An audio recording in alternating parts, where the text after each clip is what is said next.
Temple Bound is going to Africa, and we want you to come with us. November 2nd through the 9th, we have been asked to go to Kenya to help a local group of members of the church go to the temple for the first time. And not only are we looking to help them get to the temple, but we're helping raise money for medical supplies, food, and even some shelter for a local orphanage. So if you'd like to join us, here's how you can do that. Number one, follow us on social media. If you'd like to be a part of it remotely, you can check us out on a daily basis. We're doing podcast episodes while we're over there. Secondly, you can donate. We're going to have a GoFundMe link in the show notes of these episodes over the next 2 months. Or you can literally come with us. We have a limited number of seats, and we'd love for you to come join us in this effort of sharing this great good with members of the church overseas. So if you'd like to learn more, please reach out, and we'd love to have you.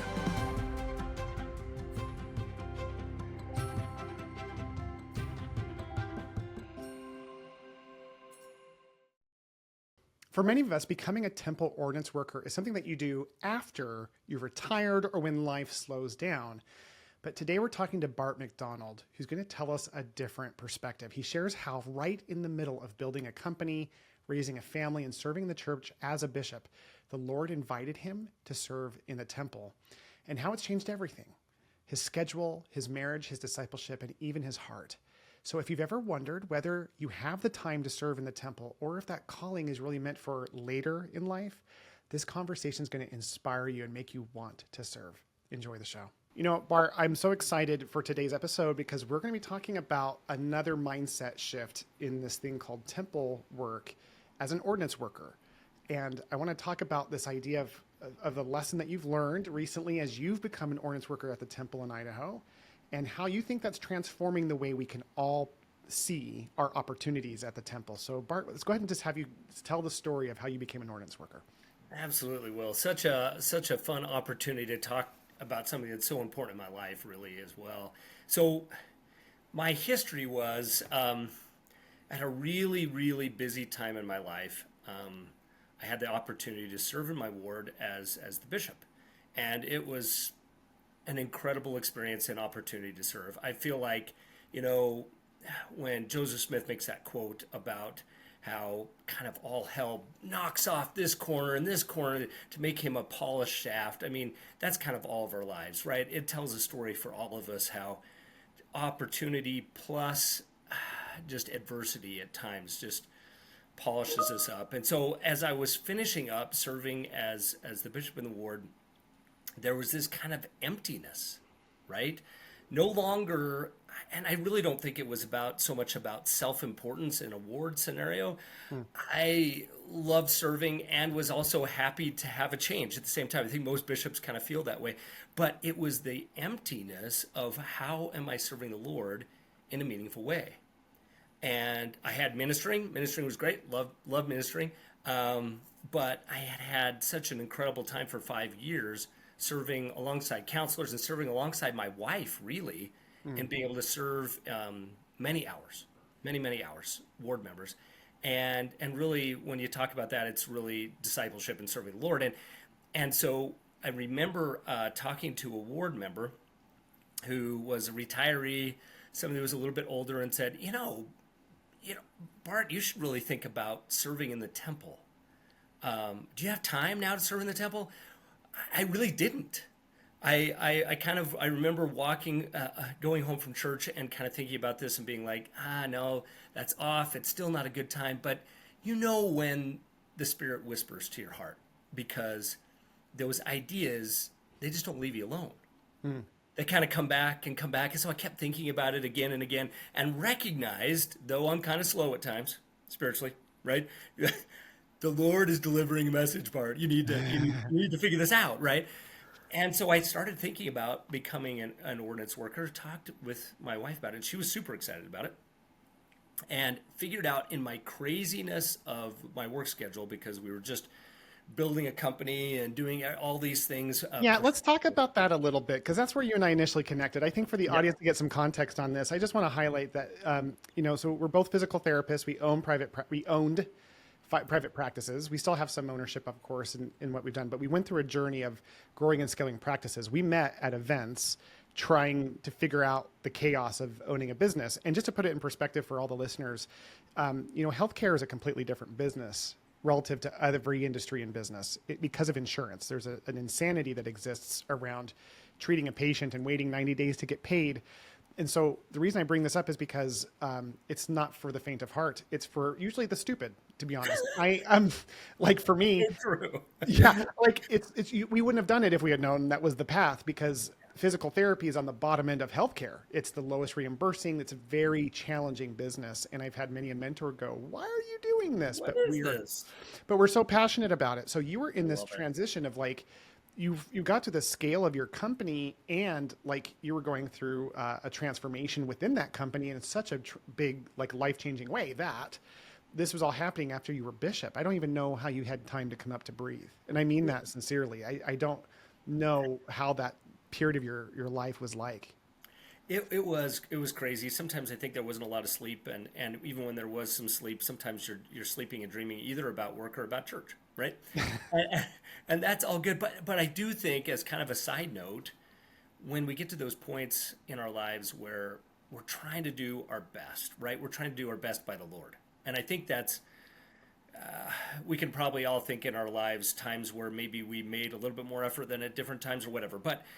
But when we're really making that effort and we're trying to magnify our calling, we look at maybe the oath and covenant of the priesthood, where if we get this blessing, that if we'll magnify our calling, that we'll be renewed. For me, the renewal was, it seemed like there was extra time, there was extra energy, Really? not a lot, and not a lot for R&R. But it was so that those things that were most important could get done, and that the sanity was maintained. And there was still those silver linings with my wife and I, right? Where whether it was our kids or the other things, like the Lord made a way, kind of parted the Red Sea of time, so to speak, so that we could walk through on dry ground at times when we should have been drowning. I just, it's so interesting when you talk about how time you were renewed, and it just seems like there was always time. It reminds me of the miracle of the Lord breaking and feeding the thousands with just a few fish and a few loaves of bread, right? I think oftentimes we think how that parable is about the power of the Lord, but I think the bigger lesson, as you're talking, and this is really clear for me, is that when the Lord had created that miracle, he was showing us that he's not limited by the constraints that we are. And those constraints that we are limited by is emotional, physical strength, time being one of those. So not only can he feed the thousands off of a few loaves of bread, but he can make all things possible within our tight schedules, and almost make it seem like we do end up with more time on our hands than we think is possible, because it's not without the Lord. You add it up, and it still doesn't make sense, and yet you know that the Lord has provided the extra loaves and fishes, right? That extra time, it came from him. And I love those moments in our lives, really, where you step back in reflection and go, I didn't do this. Right. I am. It is beyond my ability. Like the blessings that came, or the ability to serve the way that I was asked to, or the way that really you look around and a lot of times it's all about the people that are surrounding me at these critical times, especially my good wife, maybe counselors, maybe other people at work or whatever, that all of a sudden they stepped up in different ways and were partners in this progress. Like we never are on the straight and narrow path by ourselves, right? I think sometimes we think about being on that straight and narrow path back to eternal life, and you see somebody plodding along on their own. Yeah. Not a reality. It's hand in hand with your spouse. It's hand in hand with your family, with other people. And I do love from conference, I'm trying to remember who it was, that was from this last session. They were talking about, what's it going to be like when I stand before the Lord? What kind of questions are they going to ask? And he was saying, hey, one of the questions that may be asked is, who did you bring with you? And I think, Yeah. what an incredible opportunity that is before us all the time, whether we're talking about temple work or serving in the ward or ministering, whatever it might be. Is the Lord going to ask us, hey, Will, nice job on this side, this side, this side. Who'd you bring with you? Yeah. Right? that was kind of an aha moment for a conference last I week. love that too, because when you're talking, the first thought I have is experiences where I've been a guest in other people's wards and to see how they respond. And it's interesting because where there's a lot of members, there tends to be kind of a comfort. And I'm not ripping on it. I honestly almost always have had people come up and introduce themselves and be nice, but nothing was like when I was with my wife last year in Mozambique, in Africa, and we went to this ward, and it was wall to wall people. And the first half of the ward was just, setting apart new members. People are being baptized there like nothing else.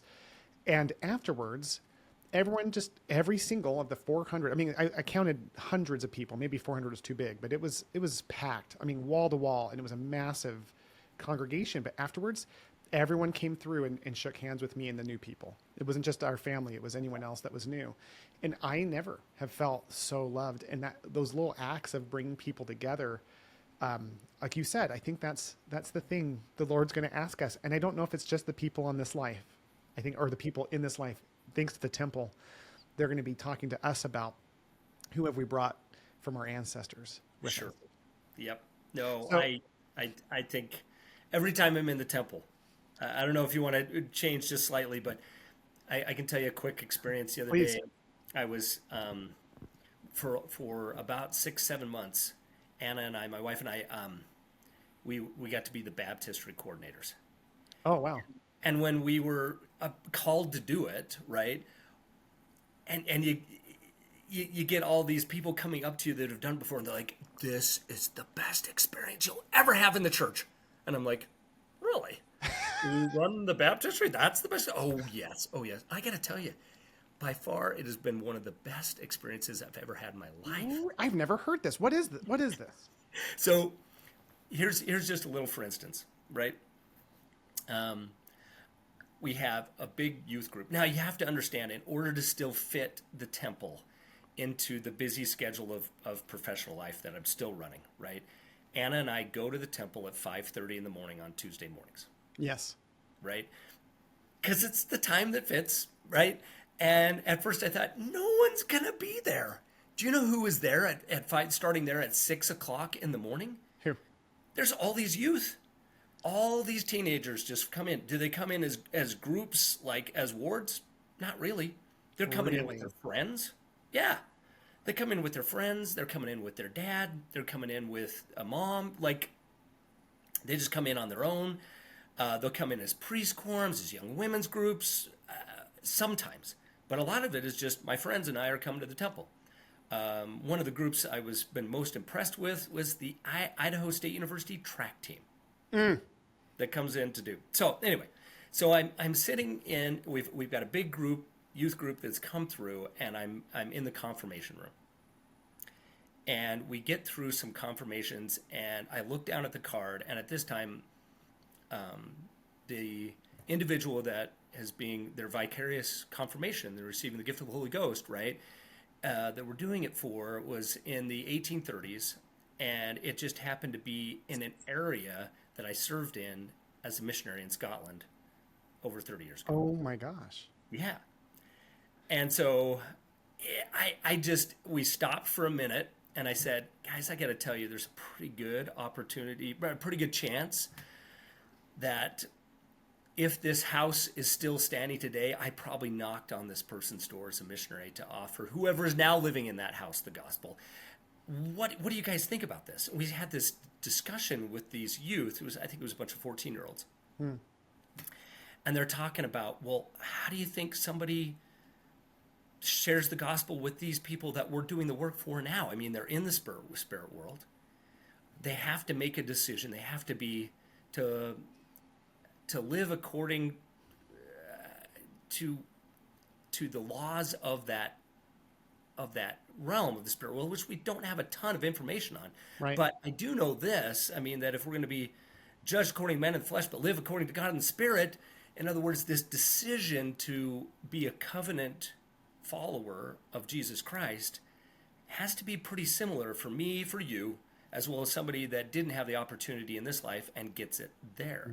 Yeah. So we kind of chatted about what kind of missionaries come and knock on this person's door or maybe even 100 years ago, and they've been waiting for you to come and do their baptism and confirmation today.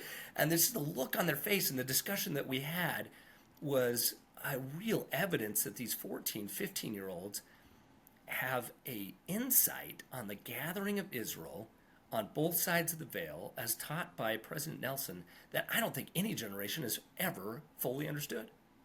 Yes. And they are so prepared. It's almost like they can't even put language to it. And we've talked about this in other episodes, how the youth of the church are going to the temple in such large numbers. They are literally changing the construction of the temples to build more baptistries, because there's so many of these youth who are constantly going and doing baptisms. It's interesting how, like you said, there's this foreordination of how they're coming to earth to link together the families. I was at Education Week last week, or 2 weeks ago, or last week, with at BYU, and we heard a discussion from a great talker, a speaker named Michael King, and he shared a concept with us kind of afterwards. We were talking to him, and he just said, we know that families are these units of organization. We know that before we came, we were organized in this way. And it was a personal belief of his. He goes, but I believe that we were called to the time on earth that we came. And he goes, and so would say, hey, I'm going to live through the dark ages as long as Bart comes in the latter days and finds me. And this entire link was set in motion before we came to earth. So even though we don't know because of the veil, we have this internal spiritual draw of like wanting to participate in any way that we can. That's why I think you wanted to find a filling in that hole in your heart after you were released as bishop, because you were something else wasn't there. Like you had completed that journey, but there was something you had promised before you came to earth that you had to fulfill, and you knew it was in the temple and apparently in the baptistry, which is kind of amazing. Well, I mean, it's so interesting because as an ordinance worker, one of the things that I found, well, let me back up just a little bit and kind of fill in the story, because I remember showing up, being set apart by a member of the temple presidency as an ordinance worker, and then kind of feeling a little bit overwhelmed because all of these retired folks that are teaching and training me had been ordinance workers for a long time. Like I didn't have a lot of these. You were the young kid on the block, man. Yeah. I'm like, I don't have that many grades, a little bit here, a little bit there. But what I found really quickly is that the experience that the first presidency has really focused on as we are trained in the temple is it's all about making an awesome experience, a wonderful spiritual experience for the patron. That is the focus of any training, any focus that we get from our temple presidency and from the first presidency as ordinance workers is the spiritual experience for really the participants, and really, if I can say it really bluntly, the participants on both sides of the veil. Right? So you're there to make a powerful experience for both people who are there, the people from earth and the people from their seen and the unseen. We need to make sure that both are having an ordinance experience that is connecting them with God on the covenant path, that is clear, that is understandable, that is spiritually enlightening, that is comfortable. And one of the other things that I think has kind of just changed in the way that I've seen ordinance workers is I kind of thought it was the retired group. Right. Well, we all think about this with temple and family history in general, that it's a retired person's game. Yes. And I found when I went that about maybe 10% of maybe 20% of the ordinance workers that were flowing in and out were pre-missionaries. 20%? So yeah, we're seeing all these pre-missionaries just turn in and turn out. Maybe not 20%, maybe 10%. But even 10% would be a big number. Yeah. And they're coming in and out. Some of them have 3 months, some of them have 2 months, some of them have 1 month, some of them have 3 weeks. Whatever, just a few weeks. And they're just, their bishop sat down with them and said, hey, Will, we know you're going to Argentina in just a few weeks, but first let's have you serve as an ordinance worker in the temple. Wow. This is such an amazing transition and transformation as well, because I don't know, were you thinking you were going to be a temple worker at your age? No, I mean, I think, and maybe a lot of other people have thought that this is kind of a badge of spiritual honor that you get when you kind of retire and Yes. you've got all this time and that's kind of how I still how I see a lot of retirement opportunity. Serving in the temple is a huge opportunity once you're retired. But that's kind of how I saw it for everybody. And the first day I went in, I thought, oh, wait a minute, I've looked at this all wrong. I should have been doing this now. I can be doing this now. And I think within just a few months, the spiritual experiences that I was having on a weekly basis was probably a combination of a couple things. One is that President Nelson asked us to make that appointment with the Lord and keep it. Well, Yes. I'll tell you what, as an ordinance worker, if I have to be out of town, if I have a work conflict, if we're going to a family reunion, whatever, I actually have to find a sub, Yes. right? I It's can't one just thing. be It's like, one thing to keep your appointment. It's another show thing up. to have to replace your position at the temple. Yes. And so is that an obligation that I need in a busy life? Actually, it helps me so much. I would say that if you're kind of listening to this and saying, "Oh, when I retire and I have more time, I'm going to become an ordinance worker. This is a great thing." I'm going to tell you you're totally wrong. Doing it when you're busy, doing it right now is one of the greatest blessings I've had. And so Wow. maybe just a few months into this, I remember sitting in a ward council. I was serving then as the assistant ward mission leader, and the ward mission leader had to be out of town. So Brother Lyon called me up and he just said, "Hey, can you go in for me and can you just report on our missionary activities?" I'm like, "Yeah, that's great." And the bishop, out of inspiration, said, "Well, Brother McDonald, can you just tell us, since you were released as bishop, and this is the bishop that came in after me, has there been some good things that are happening in your life?" And I'm like, "Oh yeah, I get to serve in the temple every week. I am in the presence of the Lord and the Lord's Spirit on a weekly basis. This has been the most impactful way that I've ever been able to serve the Lord." And not necessarily perhaps in the way that I see it impacting other people, but certainly the way that it's changing my heart. Tell me about that. What does that mean for you? Because Bart, Yeah. look, we've known each other a long time. You're you're one of those guys that I aspire to be more like. You're out there. You've been a bishop. So what is it about being in the temple every week? How has your heart changed? So I think that I always like for a little bit of a scriptural text when I have kind of this epiphany where the Lord hits me upside the head and he's like, "Yeah, we're doing this on purpose, dude. Like this is not on accident, right? I'm trying to help you out. I'm trying to again knock off those rough parts and smooth you out just a little bit more Mm, because you got a lot to go, right?" And so I would say you remember, I think it's section 84 of the Doctrine and Covenants where Moses has this really huge struggle, right? His goal is to get everybody to the temple. That's what it's all about. And it talks in there about this epic failure that Moses has because as he's trying to get everybody up into the highest point of the mountain, which has been designated from telestial, terrestrial, celestial, just established in that same pattern, the way that the temple is symbolized, we see Moses go up into the presence of God, and his whole goal as the priesthood leader, as the prophet, is to get everybody there with him and to be able to stand in the presence of God. And according to President Nelson's talk from this last conference, to stand with confidence in the yes. presence of God, right?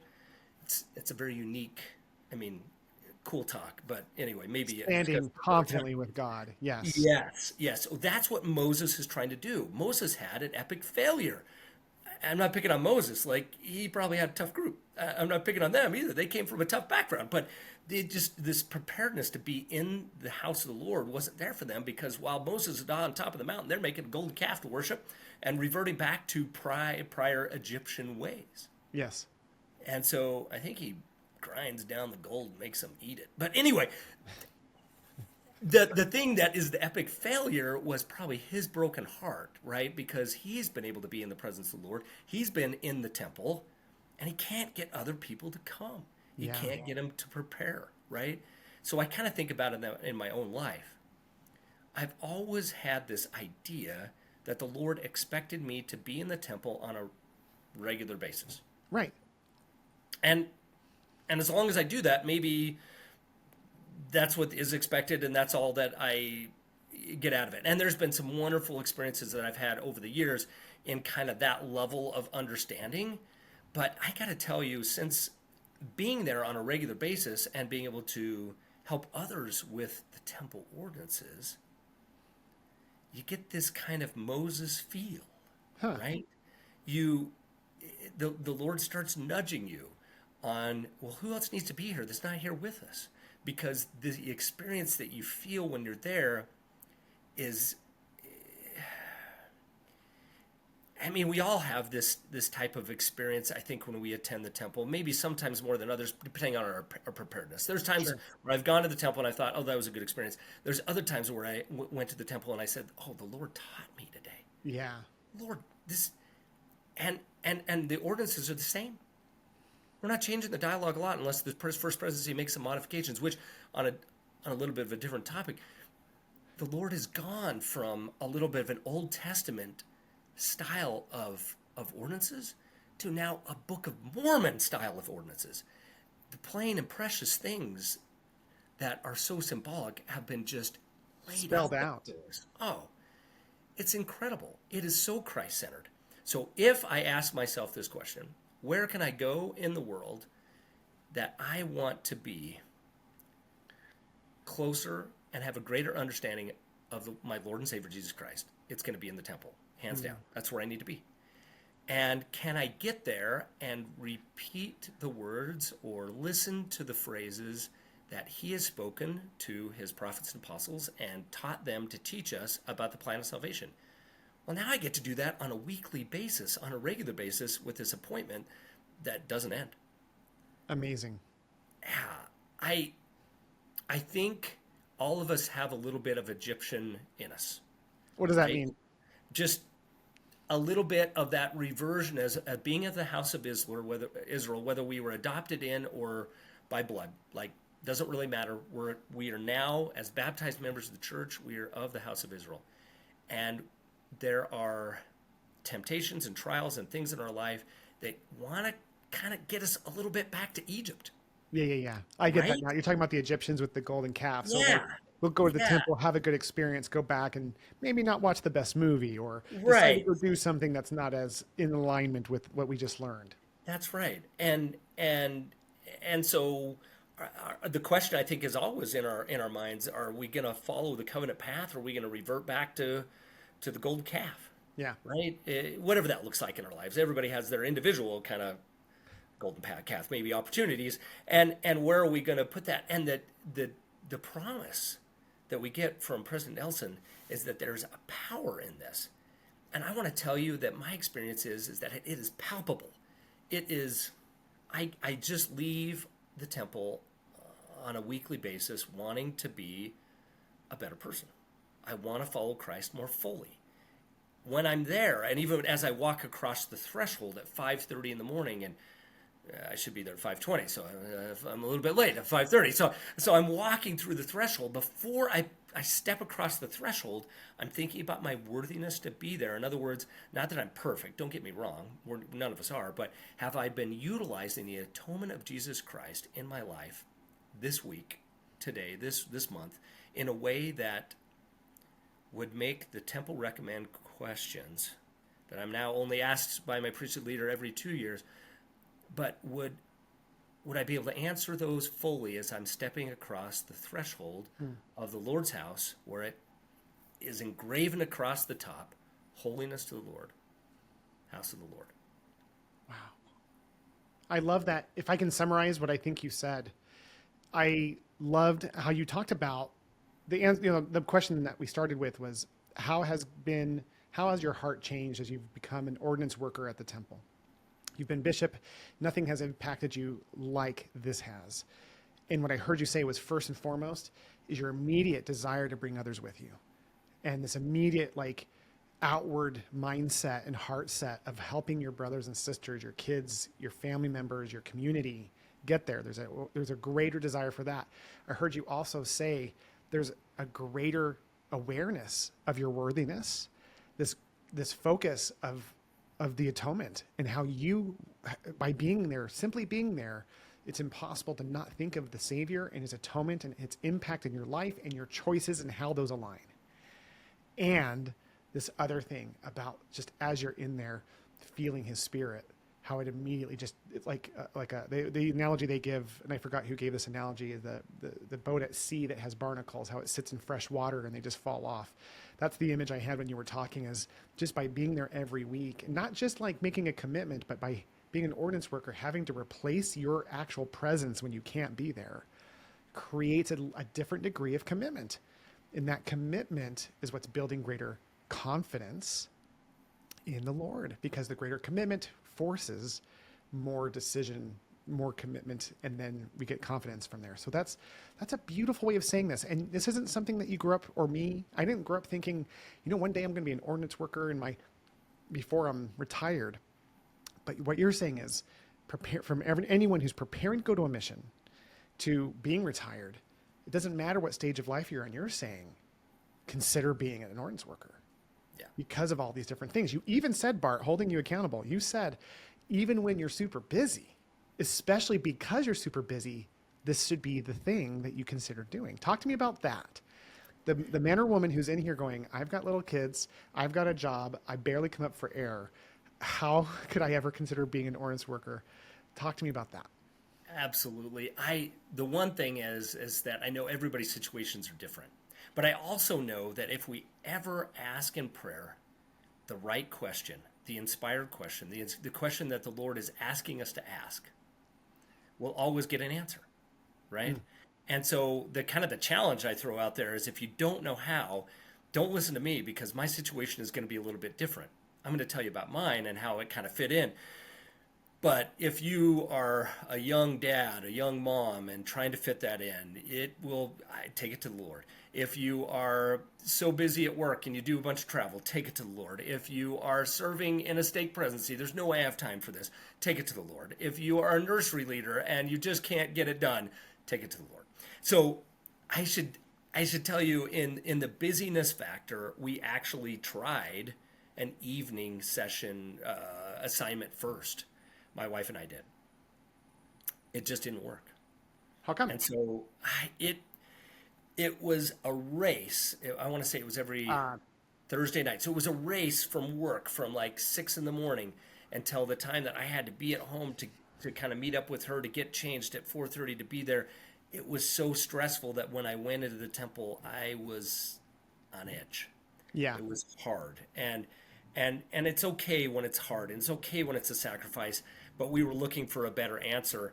And for us, when we prayed about it and discussed it, we came up with, well, what if we made it first in our day and just flip this around? Yeah, I can always stay a little bit longer at work or have to address this or that. And when I sat down with my new business partners, was we were doing this merger, some of them that are members of the church and some of them that aren't, I told them I got a couple of obligations in my life that are just not changeable. One of them is I am a temple worker in the Church of Jesus Christ of Latter-day Saints Pocatello Temple, and that's got to stay. That's got to stay in place. I can't have that change.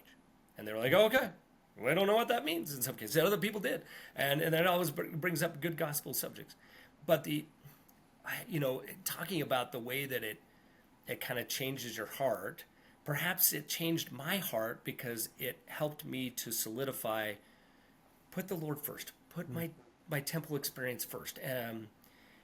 I know that a lot of times in my life, if there's anything I've been guilty of, is maybe being a little bit addicted to work. I love it. I love what I do. I love serving. It's a truth.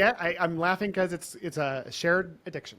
Yeah, and it needs to be kept in check, right? It just happens to be at this time in my life, one of the things that I could be very guilty of if I'm not careful is still, now that my kids are out of the house, is not giving the one relationship on this earth that is most important, and that is my spouse, enough of an emphasis, enough of a priority. And she and I had this discussion even today. We were talking about this path that we've had as we merged our company and did some other things. And she said, you kind of checked out on me a little bit in this deep dive, in this transition for about the first almost 4 or 5 months, and are now kind of trying to settle back into and keep your priorities at a better level, at a kind of work-life balance, right? I think that's what Yeah. we call it now. And as I'm thinking about that conversation that she and I just had just today, I would say there was probably two things that helped me keep my balance in keeping my relationship with her at the paramount pinnacle of focus, even though I was too distracted and maybe working a little bit too hard in another area. And that was, she and I had this wonderful opportunity to be at the sacrament table each week together, and also working in the temple for several hours together. And I can't think of any other than maybe serving as senior missionary couple, right? Yeah. Is there any other opportunity that you can think of, Will, where the Lord calls you to serve, and often you get to serve side by side with your spouse? No. Or now, do you see her at the temple? I mean, I'm imagining because you're both working in the baptism. Yeah, we did that for about 7 months. And so we were side by side there. And what was crazy is that we're both a little type A. I know that would be hard to imagine, but we're both a little bit type You? A. And we work well together, right? Sometimes Hmm. that doesn't always gel for people if they're both kind of got this similar personality type. She has her strengths, I have my weaknesses. We blend really well. What we found when we were organizing the baptistry is we sat down together and emphasized her strengths, and she kind of made up for some of my weaknesses, and then vice versa. And I felt like we have never been more cohesive and united in serving the Lord than we were in serving the temple. That doesn't always happen in our assignments, but I'll tell you what, whenever we possibly can, it's interesting because the shift coordinators are always trying to find a way that, let's say we're working at a veil assignment, that I can work opposite of Anna. Mm. And there's no more powerful experience that I've ever had in my life than probably the day that we were sealed together, and being able to kneel across the altar and to be sealed for time and all eternity. And I think a lot of people that have had that blessing happen in their lives, they look at that day and that moment and go, oh, I want to feel that again. I'm promising that in the temple, serving with your spouse as an ordinance worker and many other ways, you can feel that again and again and again. I walk out of there grateful for my Lord and Savior Jesus Christ, for his atoning sacrifice, for the renewal, for repentance, for cleanliness, knowing the myriad of mistakes that I make every day. But I also feel this unity with Anna that I've never captured in any other type of church service. It's amazing. It's so in parallel too when we think about the doctrine of temples and what they're meant for, and they're all about sealing God's children as one giant celestial family.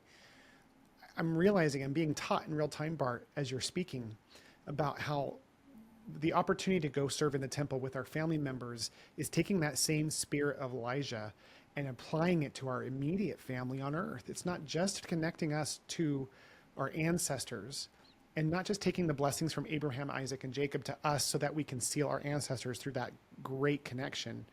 It's to connect the immediate temporal family that we have together. And there's no other more impactful way that we can do that through the spirit of Elijah. That's part of that application. And I'm saying this not from a place of like, I've known this, I'm realizing it right now. And I say that because I've never worked as a temple ordinance worker. Clearly, as if I'm going to continue this show, I'm going to have to. Gotta do it. And I'm like, the whole time I'm like, oh, I think I'm supposed to do this now. But it's true that Heather, my wife, she's a producer of the show. As we spend time, first of all, we've been married for a long time. We've gone to the temple together off and on. Since the start of the show, we've been making an effort to go together. And it truly is the best part of the show for me, is the fact that I get to have this thing that we talk about in between going to the temple And so it connects it into one giant link. And so like last night, she was talking about guests that she wanted to have on or topics that we wanted to cover. And it's like the spirit of Elijah is in our home just because we're thinking and acting on something that we've created to be part of this journey in our unique way. And we all have our own ways of doing it uniquely. But being a temple ordinance worker is one of those things, again, I don't think most people consider. I think they think of it as the rich, the people with more time on their hands, the older retired people. And the culture of that is shifting so dramatically. Just as temples are being built with multiple baptism fonts, we are now being invited to come and serve. There weren't that many temples to operate and serve in before. That was part of the problem before. Now there's so many, and there's so many that we have an opportunity to step in and take one shift. And I'll tell you this, every single time I go, when I'm in there, I notice the workers. I'm honestly always, there's a distance between me and them in a good way. There's some sort of like, they're there to I feel their love for me. I feel the ordinance workers' love for me to the point where when finally I'm at a point where I'm going more regularly, where I'm recognizing certain names at certain times, and I'm not like necessarily developing like, I'm not high-fiving as I'm walking through, but it's this thing of familiarity to where those are my brothers and sisters. And so I think stepping on that side of the counter, so to speak, all dressed in white, must give you some additional insights. You said something earlier, Bart, I want to tap into. You talked about how you guys are there to make sure that every participant on this side and on the other side of the veil have the best experience they can possible. What does that look like for you in that journey for both sides of the veil? Yeah, I think if you were to interview maybe ordinance workers from even 5 to 10 years ago, they might say it is the ability to have a certain ability to memorize things and do things accurately. Yeah. That is shifted. Totally. It is having the Spirit and being able to prayerfully prepare so that the delivery of the Lord's words and his ordinances there can be felt with a spiritual power and impact. You'll probably notice when you're attending the temple now that many of the words associated with the ordinances are on cards on the wall. We didn't used to have that. The emphasis is not the perfection of delivery in memorization. It is the focus of trying to do it the Lord's way. Yes. And whenever I have a certain responsibility associated with an endowment session where I'm going to lead that endowment session, there's some important parts where I just feel like I have to be spiritually prepared. And a lot of my personal opportunity is recognizing when that responsibility is going to come up this week, when I'm going to have that opportunity, and to spiritually prepare, whether that be by prayer, or by fasting, by asking the Lord for help and doing so. And I'll tell you, just like any other spiritual experience that we've ever had personally in our lives with personal revelation or anything, the more we're prepared, the more that the Lord blesses us. The more we ask, the more we receive. It really is the law of heaven. That's the way these things work, and it's just so available. It's so available in the temple at the drop of a hat. Yes. It's incredible. Well, I love the preparation. This is so educational for me. It reminded me of a story that happened to me when I was going to the temple doing initiatories once. There was a young man who I knew, from before, and he was on a service mission, which, by the way, I say this every chance I can. The greatest heroes for me in the church are service missionaries. They're the men and women that I look up to the most. Yeah. And it's not to minimize any other type of person who serves a proselyting mission or doesn't serve a mission but serves the military or just the Lord in their own way. But I'm telling you, service missionaries for me are my heroes. And this young man was really working through reading the initiatory piece of it and the spirit that that young man brought, because he was trying so hard. I just wanted to hug him, not because I felt bad. I didn't feel like, oh, he's trying so hard and he's failing. That's cute. Like it was quite the opposite. There was a strength and a commitment and a showing up of how the Lord would want him to show. And that moved me. His spiritual preparedness and his effort put into my spirit in check and made me want to be better. It made me hear the words clearer. He was reading imperfectly the words, but my soul was hearing them in the most perfect form that I have ever heard those words being said before. And I think when you talked about that, that's what I heard, was that the preparation is unique for all of us. And for some, that is to have it completely memorize those different ordinances and to be able to show up. And I've had those moments where I'm like, wow, I feel like I'm with an apostle. But there's the almost authentic, that's what it is. It's the authentic, intentional effort that you are putting in as an ordinance worker that starts to duplicate on our spirits and also on the other side of the veil to inspire people to come to Christ. Yeah. And that is so beautiful. Bart, this is so great. What would you say to people who are on the fence around this? Like they're like feeling, I'm talking about the person who's like, they're feeling it right now. And they're just like, I don't know. What would you say to them? Well, I'll tell you what you're feeling really is that the extension of the Spirit giving you that nudge. We kind of talked about those spiritual nudges. They don't go away. Later on, Will, you talked about that. Hey, that's the spirit of Elijah, especially as it comes to the temple, and it can apply to the living and the dead, to our ancestors as well as our living family. If I could relate one more story on this issue. I was in the Baptistry one day, and we'd been finishing up some baptisms, and it's always a good conversation as we start confirmations. And I was standing at the door. I wasn't even involved in what was going on in the room, but I watched a dad walk in to do confirmations with his daughter that was probably, well, she had to be 11, right? Because it was in January. In fact, it was probably just about the 1st of February. It had been maybe 4 weeks into the year, if my math was, if I recall this correctly. Anyway, and I stepped in for a moment as they were getting ready, and I just asked this little girl, I said, hey, how many times have you been to the temple? And she said, well, this is my 4th. And I think it was like, basically, it had been 4 weeks, right? Yeah. Since the beginning of the year, since she could have a temple recommend as an 11-year-old turning 12. And the most incredible moment, speaking about why we want to be there, not only to get closer to our Savior Jesus Christ, to knock off those rough edges that the Lord is trying to help us with, to maybe be more united with our spouse and an opportunity to serve with them in something that is so remarkable.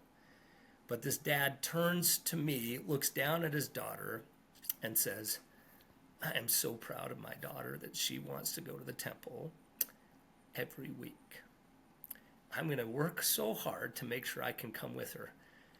And what was so amazing was not his statement. I think any dad that had an 11-year-old daughter that said, Yeah. Dad, will you take me to the temple every week? We'd be like, oh, yeah, I got to step up. Yeah, not a common thing. Not a common thing. Very special, for sure. No, but what was so amazing at the Spirit just seared it into my heart was the look on this little girl's face when the dad said, I'm so proud of her.